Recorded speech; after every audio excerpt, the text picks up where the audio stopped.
So now this is part 2 of essay 315. Last topic we discussed was about manual controls, automated controls and IT risk. तो उसका मैं एक थोड़ा सा overview दे देती हूँ. मैनुअल कंट्रोल्स वो होते हैं जो हम मैनुअली मेंटेन करते हैं, like on Excel sheets we are preparing the data on आरसेल्स. ऑटोमेटेड कंट्रोल्स वो होते हैं जो हम सारी चीज़ें सिस्टम पे मेंटेन कर रहे हैं. We use software for those things, okay, but there are still IT risk related to that. ये सारे common IT risk I have already told you. एक छोटा सा example I can give you quickly. Online ticketing, millions of transactions are proposed automatically and evidence exists mainly electronically. If the auditor cannot obtain sufficient appropriate evidence through substantive procedures alone, relevant automated controls and supporting IT controls become central to the audit approach. अगर हमें सारी चीज़ें electronically maintain हो रही हैं और हम sufficient evidence substantive procedures के साथ अब ऑब्टेन नहीं कर पा रहे हैं, तो हम IT कंट्रोल्स पे भी रिलाई कर सकते हैं. Manual controls are useful where judgement is needed. For example unusual transactions, changing circumstances और review of estimates, but they are generally more vulnerable to bypass, override and human error. अभी कुछ particular कुछ unusual transactions हो रही हैं. अब जैसे कोई ट्रांजेक्शन है जो सालों साल नहीं होती बट उस साल हो गई, तो ऑब्वियसली उसके लिए कोई ऑटोमेटेड कंट्रोल नहीं होगा, वहाँ मैनुअल कंट्रोल परफॉर्म हुआ होगा. या कोई सर्कमस्टांसेस चेंज हो गए या कोई एस्टिमेट में रिव्यू होना है, तो वो सब. तो ये सारे मैनुअल कंट्रोल्स हैं, बट ये बहुत ईजीली फ्रॉड किया जा सकता है इन मैनुअल कंट्रोल्स पे. The next thing we are going to discuss is identifying and assessing risk of material misstatement. Material misstatement क्या होता है?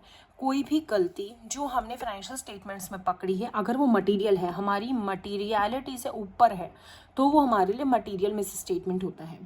रिस्क दो लेवल्स पे हम टेस्ट करते हैं. First is FS level risk, pervasive risk that may affect many accounts and assertions. For example, अगर finance team weak है तो वो सिर्फ एक किसी पर्टिकुलर बैलेंस को अफेक्ट नहीं करेगी, होल फाइनेंशियल स्टेटमेंट्स को अफेक्ट करेगी.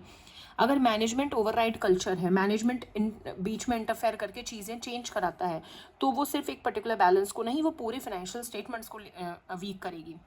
गोइंग कंसर्न का प्रेशर है तो वो भी किसी पर्टिकुलर एक बैलेंस को नहीं, फाइनेंशियल स्टेटमेंट्स को वीक करेगा.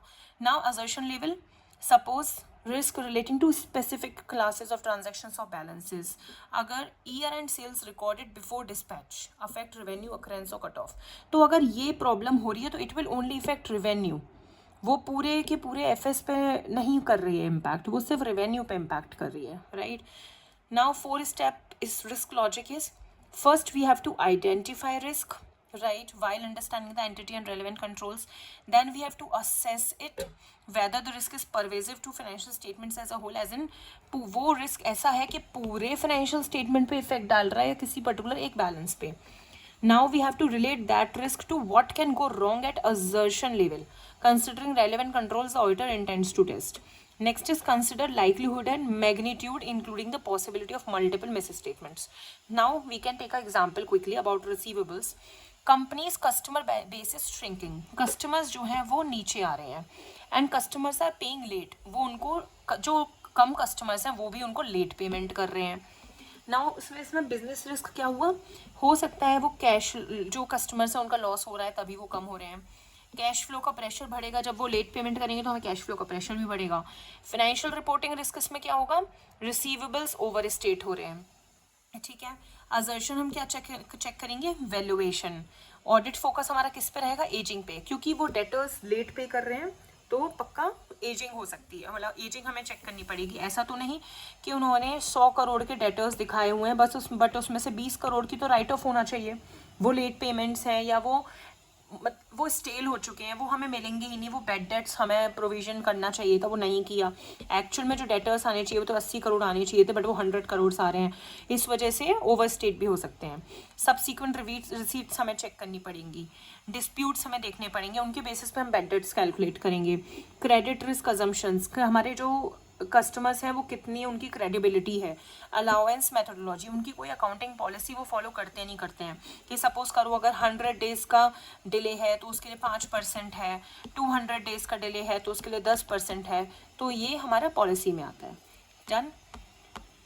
Now the next thing is assertions. Think what can go wrong. So most useful practical habit is to convert every risk into a specific misstatement scenario. Now just take an example of revenue. हाँ, वहाँ पे क्या गलत हो सकता है, sales recorded before control of goods transfers, मतलब customer को कंट्रोल नहीं गया गुड्स का बट वो सेल रिकॉर्ड हो गई।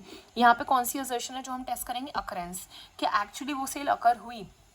Cut off, suppose sale record होनी थी 2025 में बट वो पहले ही उन्होंने रिकॉर्ड कर ली 2024 में, so this is wrong. Okay, now for inventory, stocks जो है वो फिजिकली एग्जिस्ट ही नहीं करते, तो वो कौन सी असर्शन है, existence.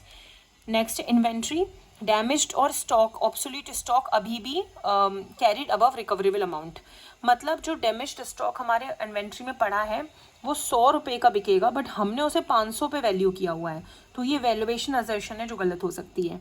Pebbles, creditors, supplier invoices received before year end are not recorded, जो सप्लायर इन्वॉइसेज हैं, सपोज उन्होंने हमें ऑलरेडी दे दिया कि भाई तुम्हें 100 रुपये पे करने हैं, ठीक है, हम उनको रिकॉर्ड कर रहे हैं नेक्स्ट ईयर में, जबकि वो हमारी लाइबिलिटी 2024 की ही थी बट हम उसको रिकॉर्ड कर रहे हैं 2025 में, so this is wrong.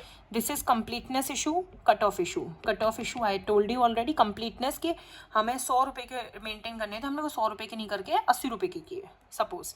Now receivable debtors, old balances may not be recoverable which I discussed right now, that is valuation. PPE, fixed assets, repairs and maintenance incorrectly capitalized, जो repairs and maintenance है उनको expense out ना करके उनको हमने capitalize कर दिया, so this is classification issue, valuation issue. Now provisions, legal obligation is omitted or understated, हमारे पे liability आ सकती थी 100 करोड़ की किसी केस की वजह से बट हमने रिकॉर्ड ही नहीं करी या हमने सिर्फ 50 करोड़ रिकॉर्ड करी, so it is valuation issue, completeness issue. completeness, हमें वो सारी लीगल ऑब्लिगेशंस देखनी होंगी कि अगर सपोज करो 5 केसेस चल रहे हैं तो उन 5 की हमने लाइबिलिटीज चेक करनी है, ना कि सिर्फ एक की। Okay, now next is significant risk.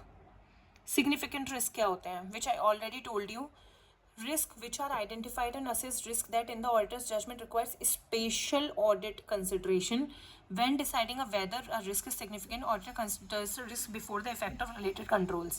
Factors क्या consider करते हैं, क्या यहाँ पे fraud risk है, is it connected with recent economic, accounting or regulatory developments, is the transaction complex, कोई लीज की ट्रांजेक्शन हुई है, कोई मॉडिफिकेशन हुई है, if it is complex then we will treat it as a significant risk.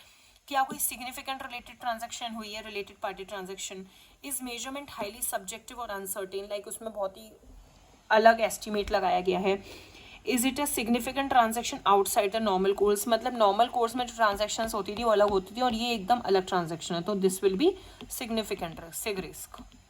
Okay, suppose a company acquires a foreign business, अब उन्होंने foreign, वो हर साल तो फॉरेन बिजनेस एक्वायर नहीं कर रहे ना, उन्होंने एक साल में एक बार किया है, तो it will be a sig risk, it will be a unique और unusual entry we can say. Okay, next is when substantive procedures alone are not enough, some risk arise in highly automated, routine and significant transaction streams where evidence is electronic and there is little or no manual intervention. In such cases, substantive procedures alone may not be sufficient and relevant controls must be understood. Example, telecom billing. Millions of call or data usage records are automatically converted into bills. वहाँ पे वो कुछ नहीं कर रहे हैं, जिस बंदे ने सपोज करो 100 मिनट्स अगर यूज़ करे हैं कॉल के तो उसके बेसिस पे उनका बिल बन जाएगा 100 रुपीज़, डन। इसमें कोई गलती होनी नहीं चाहिए क्योंकि जितना यूसेज हुआ उतने का बिल बन गया, राइट। रीपरफॉर्मिंग और vouching enough individual transactions may not provide sufficient evidence, the auditor may need to understand and test relevant application controls, interfaces and IT general controls. So what it is, जो अब ठीक है हम ये मान सकते हैं कि भाई जिसने 100 मिनट्स रिकॉर्ड यूज़ करे उसने 100 मिनट्स का बिल बन गया, बट जो सॉफ्टवेयर ये प्रोसेस कर रहा है क्या वो सही है, क्या वो सच में 100 मिनट्स के लिए 100 रुपीज़ का ही बिल क्रिएट कर रहा है या वो सारे यूजर्स को डेटा ले रहा है या नहीं ले रहा, मतलब बेसिकली उस IT सॉफ्टवेयर की सारी चीज़ें चेक करना। वहाँ पे सिर्फ सब्सटेंटिव प्रोसीजर्स अलोन इनफ नहीं होते, हमें IT कंट्रोल्स भी चेक करने होते हैं। Okay, next is risk assessment is dynamic. How it is dynamic? Risk assessment is not a one-time planning exercise.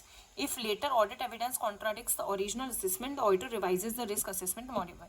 Suppose कीजिए आपने बोला कि ये लोन जो है इसको हम टेस्ट नहीं करेंगे क्योंकि ये मटेरियल भी नहीं है, और या ऐसे मत बोलिए, नॉट लोन। सपोज कीजिए एक इंटरेस्ट अमाउंट था सिर्फ 100 रुपीज़ था। आपने कहा हम इसको चेक नहीं करेंगे, इट इज़ नॉट मटीरियल और सब ओके है, तो we will not check it further. But आप जब बैलेंस शीट पे गए, आपने लोन की रीपेमेंट्स चेक करी, आपको वहाँ पे कुछ भी ऐसा लगा कि यार कुछ तो है इसमें जो मुझे दोबारा देखना चाहिए, डिटेल में चेक करना चाहिए, आप क्या करोगे? आप फिर उस इंटरेस्ट को भी रिकैलकुलेट करना चाहोगे, क्योंकि आपको यहाँ डाउट हुआ। तो ऐसा नहीं कि अगर आपने प्लानिंग स्टेज पे बोल दिया मैं इंटरेस्ट चेक नहीं करूँगा तो आप उसे चेंज नहीं कर सकते। It is your convenience, your judgement. अगर आपको लेटर स्टेज पे लगता है कि लोन में डाउट है तो आप इंटरेस्ट को दोबारा पिकअप कर सकते हो। Done. Next is documentation requirements. What requirements? As I already told you, documentation is the key to the audit. आपने कुछ document नहीं किया मतलब audit ही नहीं हुआ, right? तो auditor documents जो भी discussions हमारे हुए हैं either with team or with client, okay? This is we have to document. Key elements of understanding of the entity. आपने कोई भी calls करी, it should be in minutes. Calls in minutes documented. You have to prepare minutes for these calls and you have to document it. Identified and assessed risk. जो भी आपने risk assess कर रहे हैं वो भी आप document करेंगे. Identified risk and related controls understood for sig risk and risk where substantive procedures alone are insufficient. अगर आपने कोई भी controls देखे कि जो controls थे या जो होने चाहिए, you have to document that also. So simple memory aid हम बोल सकते हैं CURD इसके लिए. You have to use CURD for documentation. Controls, understanding, risk and discussion.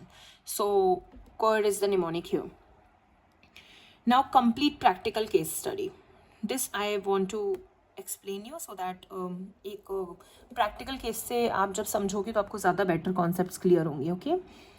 Trendcart Limited is a fast growing online fashion retailer. Trendcart suppose कीजिए Flipkart, okay? Revenue grew 70%. Revenue 70% up हुआ. While cash collections grew only 25%. But cash collection जो grew हुआ वो only सिर्फ 25% से grow हुआ. Sales managers earn bonuses based on gross sales. अब managers को बोला गया भाई तुम जितनी gross sales करोगे उसके basis पे तुम्हें commission मिलेगा. Customers have a 30-day return right. Customers के पास 30 डेज़ का रिटर्न राइट भी है कि भाई जैसे हम खरीदते हैं और फिर वापस कर देते हैं तो 30 डेज़ में हम ये भी कह सकते हैं कि हम 30वें दिन भी हमारा रिटर्न आएगा. The company changed it's ERP during the year. पहले वो सपोज करो वो टैली यूज़ कर रहे थे, अब उन्होंने नेटस्यूट यूज़ करना शुरू कर दिया. And inventories stored at 5 third party wear houses. मतलब उनकी खुद के फैक्ट्री में तो है ही, उसके अलावा 5 जगह और हैं जहाँ उनकी इन्वेंट्री स्टोर्ड है. अब हम आते हैं कि हमें कैसे क्या करना होता है. सबसे पहले हम बिजनेस को अंडरस्टैंड करेंगे. ऑनलाइन सेल्स क्या है, इनकी रिटर्न पॉलिसी क्या है, इनका बोनस स्ट्रक्चर क्या है, इनका ERP माइग्रेशन क्यों हुआ, कैसे हुआ, कब हुआ, उसकी कट ऑफ डेट क्या थी, आउटसोर्स्ड वेयर हाउसिंग कौन कौन से हैं, क्यों है, उसकी रिक्वायरमेंट क्यों है. Now we will perform risk assessment procedure. वो कैसे करेंगे?